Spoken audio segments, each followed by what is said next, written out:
Dobar dan. Danas govorimo o perfektu. Perfekt je prošlo glagolsko vrijeme, što znači da ga upotrebljavamo kad govorimo o radnjama koje su se dogodile u prošlosti. Za razliku od prezenta koji je jednostavan glagolski oblik, perfekt je složen zbog toga što se sastoji od dvaju dijelova. To su nenaglašeni prezent glagola biti i glagolski pridjev rad.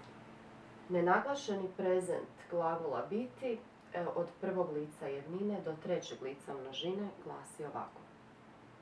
Ja sam, ti si, on, ona je, mi smo, vi ste, oni, one, ona su.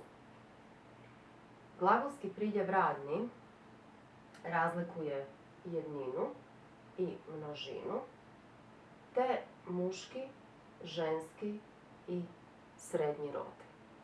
Kao primjere sam uzela glagole raditi, pisati i pjevati, te sam od njih načinila glagolske pridjeve radne u muškom, ženskom i srednjem rodu u jednini i u množini. Pokazat ću kako glagolski pridjev radni izgleda na primjeru prvog glagola raditi. Radio, radila, radilo u jednini, te radili, radile, radila u množini. Dakle, glagolski pridjev radni ima nastavke o, la, lo, li, le, la. Kad spojimo ova dva oblika, dobit ćemo perfekt.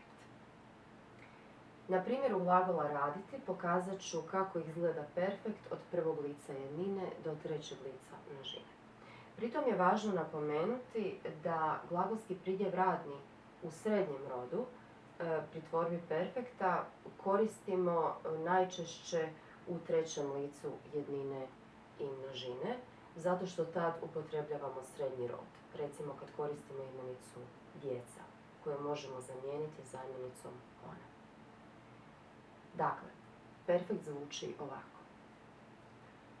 Ja sam radio, ja sam radila. Ti si radio, ti si radila. On je radio, ona je radila, ono je radilo. Mi smo radili, mi smo radile.